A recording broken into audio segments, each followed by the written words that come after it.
अरे बहू तू झाड़ू लगाने में लगी हुई है, फटाफट नाश्ता तैयार कर दे, मेरा नाश्ते का टाइम हो गया है। टाइम तो देख क्या हो रहा है। बस मम्मी जी, एक कमरे की झाड़ू और रह गई है, फिर आपका नाश्ता बनाती हूँ पहले मैं। नहीं बनाना तो रहन दे, ऐसे बहानेबाजी क्यों कर रही है, खुद ही बना लूंगी मैं। नहीं नहीं मम्मी जी, मैं कोई बहाना नहीं कर रही हूँ। अच्छा ठीक है, मैं अभी झाड़ू के हाथ धोकर पहले आपके लिए नाश्ता बना देती हूँ। प्यार से बात करो तो आजकल की बहू तो सुनती ही नहीं है। मम्मी जी, ये आपके और पापा जी के कपड़े तय कर दिए हैं। आपको हो तो मैं आपकी अलमारी में लगा दूँ? ना ना ना ना, मेरे तो कपड़े यहीं रख दे, मैं खुद रख लूंगी। पैसा भी रखा है, जेवर भी रखे हैं, तेरा क्या भरोसा। मम्मी जी, मैं इस घर की सदस्य हूँ, आपको मुझ पे भरोसा नहीं है? हाँ नहीं है तुझ पे भरोसा, अपने घर में तो कुछ देखा नहीं है, और यहाँ क्या, ये पैसा जेवर देख के तेरी नीयत बिगड़ गई तो चुपचाप ये कपड़े यहाँ रख दे, मैं अपने आप रख लूंगी। और कान खोल के सुन ले, मेरी अलमारी के हाथ लगाने की जरूरत नहीं है, समझ गई।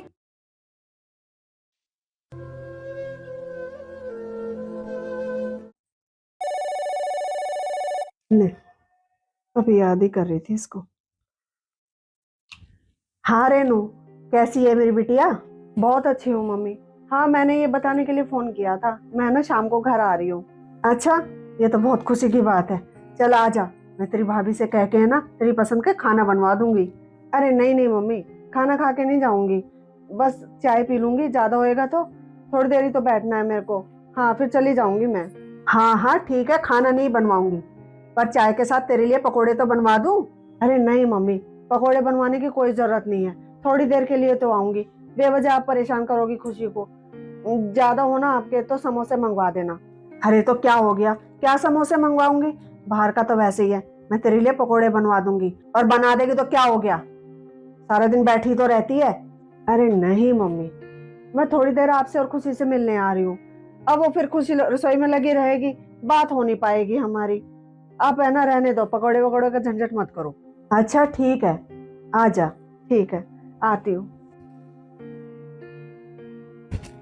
बहू को भी बता देती हूँ, अच्छी सी भारी सी साड़ी निकाल के रख लेगी, इसकी शादी के बाद तो पहली बार आ रही है ये। अरे बहू, हाँ जी मम्मी जी।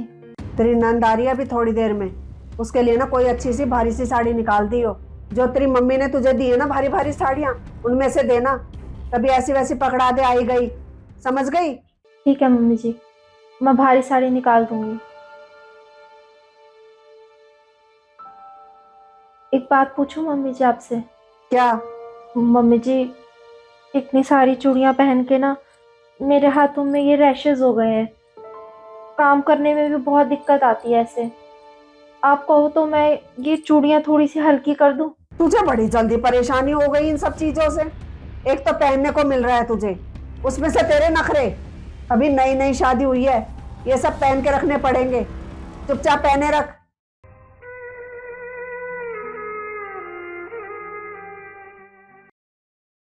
अरे बेटा तू अकेली आ गई, दामाद जी को भी ले आती साथ में।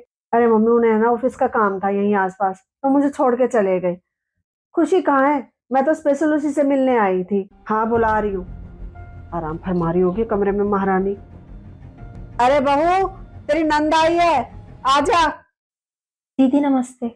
नमस्ते खुशी, आ जाओ बैठ जाओ, तुम भी बैठियो बाद में, जा जाके पहले पानी लेके आ।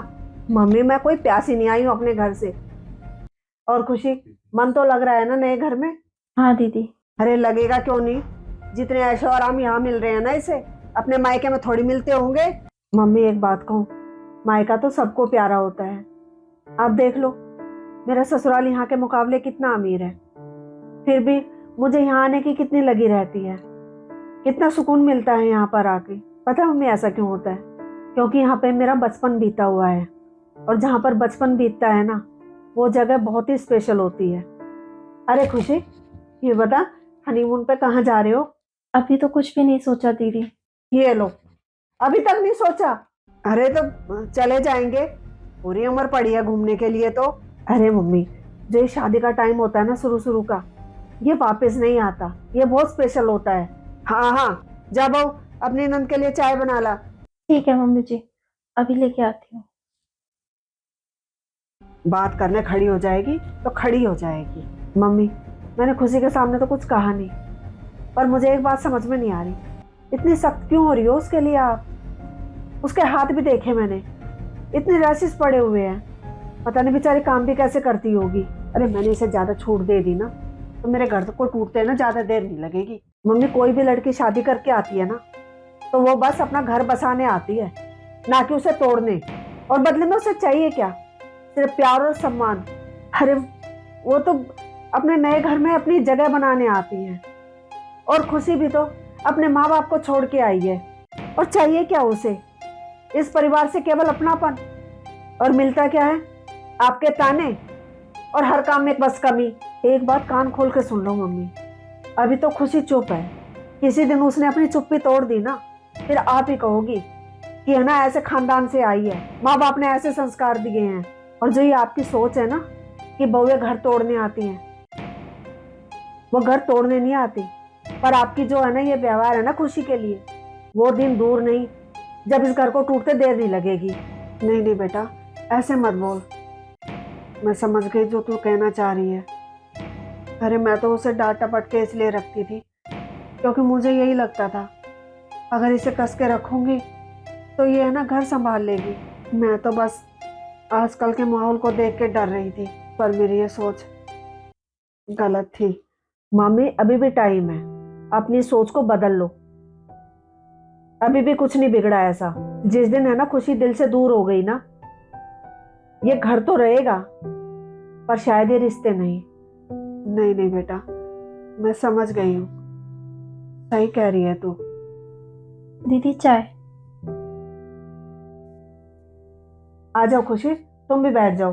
दीदी आप चाय पियो, रसोई में थोड़े से बर्तन हो रहे हैं, मैं बस बर्तन करके आती हूँ। बैठ जा बहू तू भी, और बर्तन मैं कर दूंगी, तेरे हाथों में वैसे ही इतने छाले पड़े हुए हैं, और जलन होएगी साबुन लगेगा तो। बैठ जा। और ये चूड़ी बढ़ाने की कह रही थी ना तू, कर देना इन्हें हल्की, नहीं तो और ज्यादा घाव हो जाएगा हाथ में।